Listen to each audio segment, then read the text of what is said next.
मित्रांनो, ठरलं तर मग या मालिकेच्या आजच्या भागामध्ये अश्विन रागातच अर्जुन आणि सायलीला म्हणतो, 1 मिनिट, ती आणि मी काही वेगळे नाही आहोत. कारण जेव्हा तुम्ही तन्वीला धाकटं म्हणून हिणवता ना, तेव्हा तुम्ही मलाही बोलता. कल्पना अश्विनला म्हणते, बाळा अरे तू तरी थांब, उगीच वाद वाढवू. परंतु अश्विन आता त्याच्या मम्माचं सुद्धा ऐकायला तयार नसतो. रागातच म्हणतो, 1 मिनिट असं म्हणून तो अर्जुनला जा विचारतो, काय रे तू काय म्हणालास? आमचे विचार लहान आहेत म्हणजे आम्ही मूर्ख आहोत का? आम्ही काय बेअक्कल आहोत का? असाच तो अर्जुनला जा विचारू लागतो. मग कल्पना म्हणते, अश्विन बाळा थांबणार आहे, अशाने भांडण चिघळेल. तेव्हा अर्जुन पुढे येतो आणि म्हणतो, मम्मा हा काही थांबणार नाहीये. अगं मला असं वाटायचं की हा हुशार आहे आणि समजूतदार आहे, परंतु याने चुकीची लाईफ पार्टनर निवडून दाखवून दिले की तू किती मूर्ख आहेस. अरे या तन्वीकडून अगदी इझिली मॅन्युप्युलेट झालास रे तू तर. तेव्हा अर्जुनचं बोलणं ऐकून प्रिया आणि कल्पना या ताडकन उठतात. मग प्रिया आता रागातच अर्जुनकडे पाहते तर कल्पना म्हणते, अर्जुन तोंडाला आवर घाल आता. तेव्हा प्रताप म्हणतो, अर्जुन अरे गप्प बस, आता ठिणगी पडलीच आहे तर त्याची उगीच आग भडकवू देऊ नका. अश्विन म्हणतो, आग तर ऑलरेडी भडकली आहे डॅड, कारण तो परत परत माझ्या बायकोकडे बोट दाखवतोय आणि माझ्या लाईफ पार्टनरचा चॉईस चुकलाय. हे बोलताना तुला लाज नाही वाटली? अश्विन स्पष्ट शब्दात अर्जुनला पुन्हा एकदा जा विचारतो आणि सर्व लिमिट्स क्रॉस करून आता अर्जुनला तो म्हणतो की कॉन्ट्रॅक्ट मॅरेज केलं तू आणि तुझ्या बायकोने, आमचा विश्वासघात केला तू आणि तुझ्या बायकोने, तरीही माझीच बायको वाईट? अरे निदान आमचं नातं ना तरी खरं आहे. आपण कॉन्ट्रॅक्ट मॅरेज करून यांच्यासारखं इलिगली नाही राहत इथे, असं अर्जुनला हातवारे करून अश्विन खूपच खालच्या पातळीला जाऊन बोलतो. अश्विनचा एवढा आवाज चढलाय हे पाहून घरातील सर्वच जण टेन्शनमध्ये येतात, कारण त्यांना माहीत असतं अर्जुन पण आता गप्प बसणार नाही, हे भांडण अजूनच चिघळणार आणि प्रियाला हेच हवं असतं, तिने तेच साध्य करून दाखवलेलं असतं. फक्त दोघा भावांमध्ये तिला भांडण लावायचं असतं. त्यानंतर अश्विन पुन्हा सुरू होतो आणि म्हणतो, अरे प्रिया आणि मी तुमच्यासारखं अनैतिक तरी नाही वागलो. अर्जुनला आता खूपच राग येतो आणि तो अश्विन असं म्हणून त्याच्या अंगावर हात उचलणार असतो, परंतु पटकन तो हात मागे घेतो. अर्जुनच्या चेहऱ्यावर प्रचंड अश्विन विषयीचा राग सुद्धा दिसत असतो, कारण अश्विनने आता अगदी त्याच्या आणि सायलीच्या नात्यावरच संशय घेतलेला असतो. हे पाहून घरातील सर्वजण आश्चर्याने दोघा भावांकडे पाहतात. तेव्हा प्रताप विचारतो, अर्जुन अरे थांब, तू काय करतोस? तर प्रिया मात्र आता गालात हसते. त्यानंतर अश्विन आता अर्जुनचा हात पकडतो आणि म्हणतो, मार ना, अरे मार ना, मार मार. तू थांबलास का? अरे हेच बघायचं बाकी होतं, आता मार की मला. तेव्हा प्रिया लगेच सुरू होते आणि मोठ्यानेच म्हणते, का थांबलात रे आता? मार ना तुझ्या धाकट्या भावाला. त्यानंतर अश्विन चौताळतो आणि अर्जुनलाच म्हणतो, लहानपणापासून बघत आलोय, सगळे ना तुलाच ग्रेट मानतात आणि अश्विनचं काय, तो तर बेअक्कल आहे. अर्जुन हा हुशार तर अश्विन हा हळवा, अर्जुन हा खमका तर अश्विन हा भोळा आणि अश्विनने तर काय आत्महत्या करण्याचा प्रयत्न केलाय. तेव्हा आता घरातील सर्वांना ते प्रसंग आठवतात की कशा प्रकारे अश्विनने आत्महत्या करण्याचा प्रयत्न केला होता आणि कशा प्रकारे सायलीने तेथे येऊन त्याचा जीव वाचवला. त्याचबरोबर अश्विन ऐकत नव्हता तर त्याच्यासुद्धा एक कानाखाली तिने मारली. मग त्यानंतर अश्विनला हे आठवतं. तो म्हणतो की पुढे अश्विन म्हणतो, आता तर त्याच्या भावाने आणि त्याच्या बायकोने तर ही लायकी काढली, मग त्यात लाज वाटण्यासारखं तरी काय आहे? त्यानंतर पूर्णाजींना आता त्रास होऊ लागतो. त्या म्हणतात, परमेश्वरा या भावाभावांची भांडणं बघण्यासाठी मला असं जिवंत ठेवलं का रे? तेव्हा अश्विन पुन्हा जोरातच ओरडतो आणि म्हणतो, भांडण मी सुरू केलेलं नाहीये, अगोदर दादाने सुरू केलंय. असं म्हणून तो अर्जुनच्या प्रेमावर संशय घेत म्हणतो, तुझं हे भावावरचं प्रेम आहे ना, ते फक्त लहानपणापुरतं मर्यादित होतं. तर कल्पना आणि प्रताप दोघेही एकमेकांकडे पाहतात. कल्पनाच्या डोळ्यात पाणी असतं, कारण या दोघा भावांचं भांडण आता खूपच चिघळलेलं असतं आणि अश्विन नको ते आरोप अर्जुनवर करत असतो. त्यामुळे ते आता आरोप कुणाला सहन होत नाही. अश्विन सारखा बडबड करत असतो, भांडण उकरून काढत असतो, तर अर्जुन सगळं काही अगदी शांतपणे ऐकून घेत असतो. मग त्यानंतर अश्विन हा सायलीवरच निशाणा धरतो आणि म्हणतो, जेव्हापासून तुझी ही बायको आली आहे ना, तेव्हापासून सगळं काही अगदी संपून गेलंय. तर प्रिया तिरक्या नजरेने सायलीकडे पाहते आणि गालातच हसत असते, कारण तिने जे काही मनात ठरवलेलं असतं ते आता तिने करूनच दाखवलेलं असतं. त्यानंतर अश्विन अर्जुनला विचारतो, तुझा प्रॉब्लेम काय आहे माहीत आहे का? मी ना तुला तुझा रायवल वाटायला लागलोय, सुभेदारांच्या या प्रॉपर्टीमधला तुला नको असलेला वाटेकरी. आता हे ऐकून सगळ्यांच्या पायाखालची जमीनच सरकते, कारण आजपर्यंत कधीही हा विषय निघालेला नसतो आणि अश्विनने उगीच हा विषय उकरून काढलेला असतो. त्यामुळे अर्जुनवर असे अश्विन हे बिनबुडाचे जे आरोप करत असतो ना, ते कुणालाच आवडत नसतात. तर प्रिया मात्र खुश होते आणि गालातच हसते. तेव्हा पूर्णाजी या धक्क्यानेच विचारतात, अश्विन? त्यानंतर अश्विन पुन्हा एकदा म्हणतो, अर्जुन दादा, तुला या संपत्तीचा ना मोह सुटलाय, मोह. तेव्हा अर्जुन एकदमच गप्प राहतो आणि अश्विनचं हे बोलणं फक्त ऐकू लागतो, कारण त्याचंच डोकं सुन्न पडलेलं असतं की अश्विन माझ्यावर एवढे खालच्या पातळीला जाऊन आरोप का करतोय. मी कधीही या गोष्टीचा विचार केला नाही आणि अश्विन आज या तन्वीच्या नादी लागून हे आरोप माझ्यावर करतोय. त्याला हा धक्काच सहन झालेला नसतो. तर घरातील सर्वांच्या डोळ्यात आता पाणी आलेलं असतं आणि अर्जुनच्या सुद्धा. त्यानंतर अर्जुनला हे आरोप सहन होत नाही.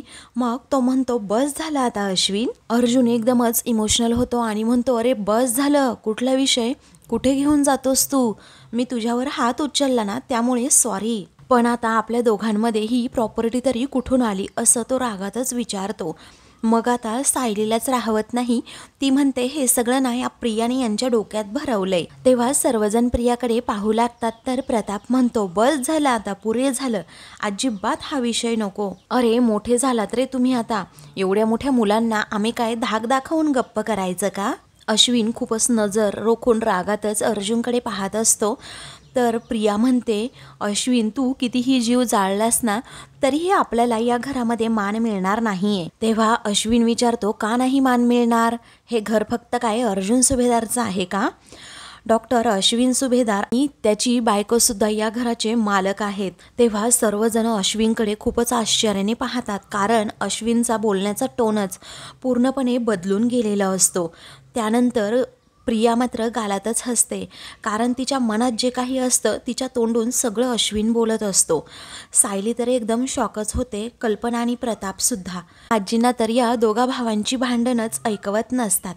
त्यानंतर अश्विन म्हणतो, या लोभी अर्जुन सुभेदारने कितीही ठरवलं ना की हे घर त्या एकट्याचंच आहे म्हणून, तरीही सत्य अजिबात बदलणार नाही, असं हातवारे करून बोट करून तो अर्जुनला म्हणत असतो. तर पूर्ण आजी, प्रताप, सायली आणि कल्पना या सगळ्यांच्याच डोळ्यात आता अश्विनच्या या बोलण्यामुळे पाणी येतं. तर अर्जुनवर एवढे आरोप आजपर्यंत कुणीही केलेले नसतात. त्याच्या डोळ्यात पाणी येतं. तो अगदीच शांत राहतो आणि विचारतो, अश्विन तू काय म्हणालास, लोभी? मी लोभी आहे का? असं म्हणून अर्जुनला आता तेथे उभंच राहता येत नाही, कारण तो पूर्णपणे कोलमडून गेलेला असतो. त्यानंतर तो पूर्णाजींकडे पाहतो आणि विचारतो, खरंच मी लोभी आहे का? तर पूर्णाजींना सुद्धा काय उत्तर द्यावं कळत नाही, कारण अश्विनने एवढे आरोप केलेले असतात ना की ते आता आरोप कुणालाच आवडलेले नसतात. अर्जुनसारख्या मुलावर एवढे आरोप करणं अश्विनला शोभतही नाही, असं आता सर्वांना वाटत असतं. तर अर्जुन एकदम इमोशनल झालेला असतो. त्याच्या डोळ्यात पहिल्यांदाच अश्विनच्या या बोलण्यामुळे पाणी आलेलं असतं. त्यामुळेच आता पूर्णाजींना सुद्धा अर्जुनचं हे दुःख पाहवत नाही. त्यानंतर अर्जुन सायलीकडे पाहतो, तर ती नकारार्थी मान हलवते. तुम्ही लोभी नाही आहात, असं तिच्या म्हणण्याचा अर्थ असतो. घरातील प्रत्येकाकडे तो पाहतो. मग सर्वच जण नाही म्हणतात. त्याच्या मम्मा डॅडकडे पाहिल्यानंतर त्या दोघांनाच आता काय बोलावं सुचत नाही, कारण अर्जुनसारख्या मुलावर एवढे आरोप अश्विनने केले. त्या दोघांनाच आता अश्विन मुलगा असल्याची लाज वाटू लागते. तर अर्जुन अश्विनकडे पाहतो, तर त्याला आठवतं की कशाप्रकारे जेव्हा मी आणि सायली कॉन्ट्रॅक्ट मॅरेज करून आलो होतो, तेव्हा माझा अश्विन कसा होता. म्हणजे आमच्या लग्नाचे विधीसुद्धा त्याने अगदी सगळे पूर्ण केले होते. एरवी सर्वांना हसवणारा अर्जुन, आपल्या निर्णयाच्या बाबतीत अगदी पक्का असणारा अर्जुन आज बिचारा रडत. ते पाहून आता सगळेच जण इमोशनल होतात. त्यानंतर आता त्या दोघांनीही एकत्र घालवलेले जे क्षण असतात, आनंदाचे, दुःखाचे, ते सगळे अर्जुनला आठवत असतात. त्याचबरोबर सायलीने जो केक बनवला होता अश्विनसाठी खास, त्या केकवरून दोघांची ज्या प्रकारे परवाच्या दिवशी भांडणं झालेली असतात ते सुद्धा अर्जुनला एक एक करून आठवत असतात. आणि त्यानंतर अश्विनला बर्थडे गिफ्ट म्हणून मी लहानपणीची बस सुद्धा दिली होती, ती सुद्धा आता त्याला आठवते. कशा प्रकारे अश्विन हा इमोशनल झाला होता. आज अश्विन जे काही बोललाय ते फक्त प्रियामुळे बोललाय हेही अर्जुनला समजलेलं असतं आणि तो बिचारा हळूहळू आपला पुढे जायला निघतो. अर्जुनच्या मनाची काय अवस्था झाली आहे हे सायलीला आता समजतं, कारण तिने पहिल्यांदाच अर्जुनला अशा मनस्थितीमध्ये पाहिलेलं असतं. सर्वजण आता अश्विनकडे पाहत, तर अर्जुनला आठवत असतं की कशा प्रकारे अश्विनने माझ्यावर एवढे खालच्या थराला जाऊन आरोप केले की प्रॉपर्टीमधला मी वाटेकरी वाटायला लागलोय आणि संपत्तीचा तुला मोह सुटलाय. आणि हे घर फक्त काय अर्जुन सुभेदारचं नाहीये, अश्विन सुभेदार आणि त्याच्या बायकोचं सुद्धा आहे. कशा प्रकारे अश्विनने मला लोभी म्हटलं हे सगळं अर्जुनला पुन्हा पुन्हा पुन्हा पुन्हा आठवत असतं आणि त्यामुळे तो बिचारा खूप रडू लागतो. तो हातून पूर्णपणे खचून गेलेला असतो, कारण आजपर्यंत अश्विनने असले आरोप किंवा त्याच्या तोंडातून या प्रकारचे शब्द भाषा निघालेलीच नसते. फक्त प्रियाच्या संगतीचा हा परिणाम असतो हे त्याला माहीत असतं. आपला भाऊ या प्रियामुळे अगदी बदलून गेलाय आणि त्याचंच त्याला सर्वात जास्त वाईट वाटलेलं असतं की जर प्रियाने आता विश्वासघात केला आणि अश्विनला तो सहन झाला नाही तर तो काय करेल. दुसरीकडे दामिनी ही तिच्या ऑफिसमध्ये असते. तेवढ्यातच तेथे एक माणूस येतो आणि येऊ का मॅडम असं विचारतो. ती म्हणते या पारगावकर या. आणि मग आल्यानंतर तो विचारतो काय झालं मॅडम, काही काम होतं का. ती म्हणते हो, एक काम होतं, पोलिसांना अर्जंट टिप द्यायची आहे आणि अशी टिप द्यायची आहे ना, मला हवे तेथे पोलीस लवकरात लवकर पोहोचले पाहिजेत. तेव्हा तो क्षणाचाही विचार न करता म्हणतो की हो, होऊन जाईल तुमचं काम. त्यावेळी दामिनी सांगते बायकोचा अकाउंट नंबर आहे माझ्याकडे, तुम्ही जाऊ शकताय. इकडे प्रिया आता गप्प राहत नाही, ती अजूनच भांडण चिघळवणार असते. आता हे सायलीला कळून चुकलेलं असतं, कारण अश्विन जवळ येऊन ती समजूत काढू लागते आणि म्हणते अश्विन मला माहीत आहे तुला या गोष्टीचा खूप त्रास होतोय, पण काय करणार रे, आपलं नशीबच ना वाईट आहे. तर घरातील सर्वजण आता खूप रडत असतात. सायलीच्या मात्र तळपायाची आग मस्तकात गेलेली असते, कारण प्रियाने ज्या प्रकारे हे भांडण उकरून काढलेलं असतं आणि ज्या प्रकारे ही नाटकं करून अश्विनच्या मनात नको ते भरवलेलं असतं, ह्या सगळा काही तिचा डाव आता सायलीला समजलेला असतो आणि म्हणूनच ती रागात प्रियाकडे पाहत. त्यानंतर पूर्णाजी आता रागातच म्हणतात माझ्या घरात अशी भाऊबंदकी, माझा विश्वासच बसत नाहीये या सगळ्या गोष्टींवर. तर पूर्णाजींना होणारा त्रास आता सर्वांना दिसत असतो. त्यावेळी प्रताप पुढे जातो आणि म्हणतो पूर्णा आई, अगं ही भाऊबंदकी नाहीये, हे ना असं साधं भांडण आहे, हे आत्ता मिटेल. त्यानंतर कल्पनाला समजतं की पूर्णाजींचं मन आता खूप दुखलेलं आहे, त्यांना हा धक्काच सहन झालेला नाहीये. त्यामुळे ती बिचारी आता धावत पळत पूर्णाईंकडे जाते आणि म्हणते अहो पूर्णाई, हे सगळं ना तात्पुरतं आहे, तुम्ही बघतच राहाल की हे दोघे पुन्हा एकत्र येऊन एकमेकांच्या गळ्यात गळे घालतील, परत पूर्वीसारखे एकत्र येऊन हसतील आणि येऊन त्यांच्या आईची मस्करी सुद्धा करतील. तेव्हा ती आशेनेच अश्विनकडे जाते आणि विचारते अश्विन बाळा, तुम्ही एकत्र याल ना, पुन्हा एकदा मस्ती कराल ना, पूर्ण आजींची खोड काढाल ना, बोल ना रे अश्विन बोल. मग कल्पना अगदी तळमळीने अश्विनला विचारत असते, तरीही अश्विनच्या मनाला पाझर फुटत नाही. अर्जुनला मात्र खूप वाईट वाटत असतं आणि तो बिचारा मात्र खूप रडू लागतो. त्यानंतर कल्पना अर्जुनकडे जाते आणि विचारते अर्जुन बाळा, तू करशील ना रे मस्करी, बोल ना रे, तू करशील ना मस्करी. तरीही अर्जुन खूप रडत असतो, कारण तो उत्तर देण्याच्या आता मनस्थितीतच नसतो, त्याला काय करावं सुचत नसतं. त्याची मम्मा एवढी तळमळीने विचारत असते तरीही त्याला काय उत्तर द्यावं सुचत नसतं. तेव्हा सायली त्या मायलेकांकडे पाहतच राहते आणि तिला खूप वाईट वाटतं की ती कल्पना बिचारी तळमळीने अर्जुनला विचारतीये, पण अर्जुनकडे आज या प्रश्नाचं तरी उत्तर नसतं. आणि कल्पनाचं, प्रताप, त्याचबरोबर पूर्णाजींचं मन फक्त या प्रियामुळे दुखावलेलं असतं. ही कल्पना सायलीला असते आणि म्हणून ती खूपच रागात प्रियाकडे पाहते. तर प्रिया मात्र तिच्याकडे पाहून गालात हसते. मग सायलीचा राग अनावर होतो, तिच्या तळपायाची आगच मस्तकात जाते. त्यानंतर पूर्णाजी या कल्पनाकडे पाहतच राहतात की ती आशेने माझी कल्पना विचारतीये लेकरांना की तुम्ही पुन्हा मस्करी कराल ना. तरीही एकाकडेही त्याचं उत्तर नसतं. म्हणून त्या म्हणतात की ऐक ना कल्पना, तुझा हा आशावाद आज तरी काही कामाचा नाहीये. कारण एकदा का नात्याला तडा गेला ना तर ते सांधणं खूप कठीण असतं. तर पूर्णाजींच्या डोळ्यातील हेच पाणी आता सायलीला पाहवत नाही. तिच्या अगदी काळजाचा ठोका चुकलेला असतो की आपल्या घरातील मोठ्या माणसांना फक्त या प्रियामुळे रडावं लागते. त्यानंतर पूर्णाजींना आता त्रास होईल हे पाहून सायली पटकन पाणी घेते आणि पूर्णाजींना देऊ करते. परंतु पूर्णाजी या रागातच तिच्याकडे पाहतात आणि तिला म्हणतात या सगळ्याला ना फक्त आणि फक्त तू जबाबदार आहेस. मग अर्जुन सुद्धा आता पूर्णाजींकडे पाहू लागतो. त्यानंतर पूर्णाजी रागातच सायलीला म्हणतात, काही वेळा असं वाटतं ना की तुला आमच्याबद्दल खरंच खूप प्रेम आहे, माया आहे, आणि मग तूच असा घाव घालतेस ना की घराचे तुकडे व्हायला वेळ लागत नाही. असं म्हणून त्या सुद्धा आता सायलीकडे दुर्लक्षच करतात. ते पाहून आता सायलीला वाईट वाटतं, तर भामटी प्रिया मात्र हसत असते. त्यानंतर अर्जुनला वाईट वाटतं आणि तो विचारतो, पूर्णाजी, या दोघींपैकी अजूनही तुझा तन्वीवरच विश्वास आहे का? त्यावेळी प्रिया काही गप्प राहत नाही. ती म्हणते, मी अगोदर चुकली असेल, परंतु आत्ता जे मी काही बोलतीये ना ते मी पूर्णपणे खरं बोलतीये आणि हे पूर्णाजींना माहीत आहे. त्यानंतर पूर्णाजी या खूपच रडू लागतात. आत्तापर्यंत प्रॉपर्टीचा विषय तरी या घरात कुणीही असा उकरून काढलेला नसतो. अश्विन आणि अर्जुनमुळे वाद पेटला असं पूर्णाजींच्या मनात येतं आणि त्या बिचाऱ्या तिथे सोफ्यावर बसून रडतात. त्यानंतर प्रिया आता लगेचच पुढे करते, पाणी आणायला पळते, ग्लासमध्ये पाणी घेते आणि पूर्णाजींकडे जाते. रडण्याचं नाटक करत म्हणते, पूर्णाजी, सायलीने आम्हाला कितीही बाहेर काढण्याचा प्रयत्न केला ना तरीही आमचं नातं कधीही तुटू शकणार नाहीये. तरीही पूर्णाजी आता खूपच रडू लागतात, अगदी मोठ्याने.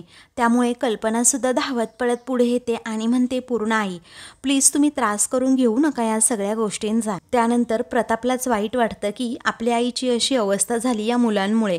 मग आता तो अश्विनलाच म्हणतो, अरे पूर्णाईंच्या वयाचा तरी मान ठेवा जरा, कारण तुम्ही दोघे लहान असतानाच पत्त्यांचा बंगला बांधायचात आणि एकमेकांचा बंगला फुंकर मारून पाडण्याचा प्रयत्न करायचात, आणि आता आपलं हे घर प्रॉपर्टीच्या नादापायी पत्त्याच्या बंगल्यासारखं कोसळू देऊ नका, अशी तो अश्विन आणि अर्जुनला रिक्वेस्ट करून हात जोडतो. मग आता आपल्या वडिलांनीच आपल्यासमोर हात जोडले याची लाज आता अश्विनला आणि अर्जुनलाच वाटू लागते.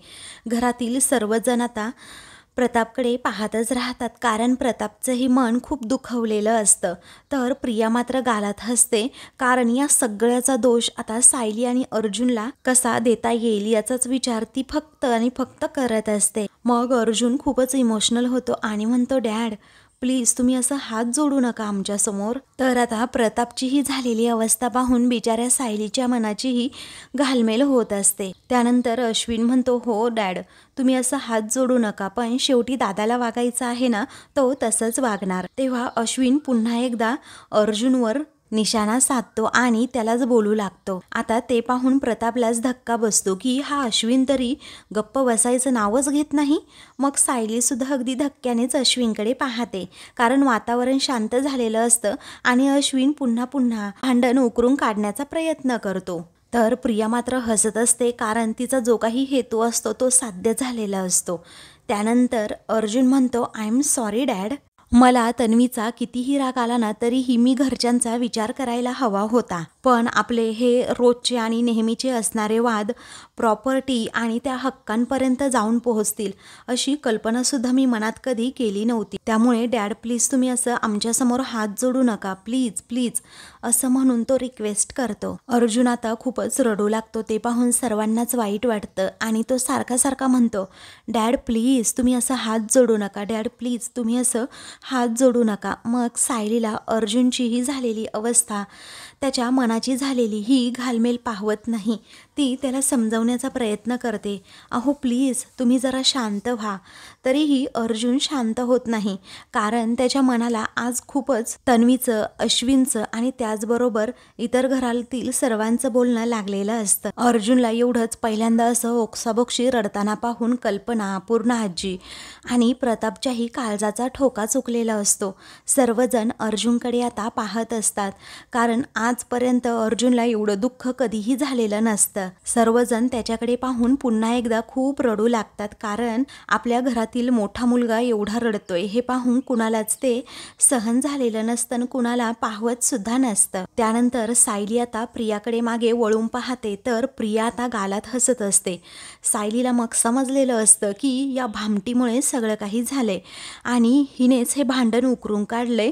सकाळी सकाळी इथे हॉलमध्ये येऊन तमाशा केलाय, ते फक्त माझ्या विरुद्ध सर्वांना भडकवण्यासाठी आणि अर्जुन व अश्विनमध्ये कशाप्रकारे भांडणं होतील आणि दोघांमधील बॉन्ड कशाप्रकारे अगदी संपूनच जाईल, दोघेही एकमेकांविरुद्ध कशाप्रकारे बोलतील, हाच हेतू प्रियाचा आता साध्य झालेला असतो. त्यामुळे सायली रागातच तिच्याकडे पाहते आणि मग पुन्हा एकदा अर्जुनकडे पाहत ती त्याला समजावू लागते. अहो प्लीज रडू नका, होईल सगळं काही ठीक. ती त्याच्या डोक्यावरून पाठीवरून हात फिरवून त्याला समजावण्याचा खूप प्रयत्न करते. तर ही प्रियाना आता सायलीच्या पूर्णपणे डोक्यात गेलेली असते. तर आता मित्रांनो, पुढील भागामध्ये प्रिया पुन्हा एकदा अश्विनला काही पण सांगू लागते आणि अर्जुन सायली विरोधात भडकवू लागते. ते पाहून आता सायली मात्र गप्प राहत नाही. तिच्या तळपायाची आग मस्तकातच जाते आणि ती आता पुढे जाते आणि सनकन प्रियाच्या 4-5 मुस्काटीत मारून तिला धडा शिकवते. तेव्हा घरातील सर्वजण धक्क्यानेच सायलीकडे पाहतात, कारण प्रियाची चांगली आता तिने धुलाई केलेली असते. तेव्हा प्रिया आता गालच चोळत राहते. सायलीने तिचा गाल लाल केलेला असतो.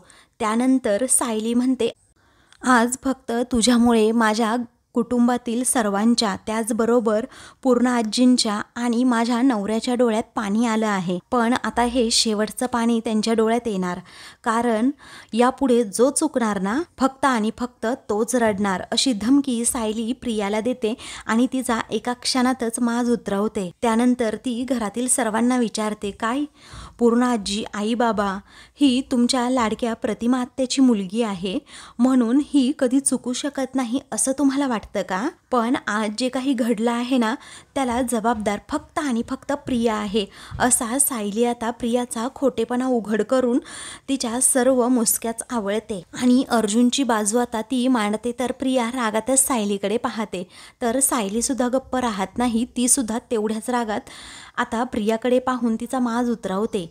अशाच मालिकेंचे पुढील भाग पाहण्यासाठी चॅनलला सबस्क्राईब करा.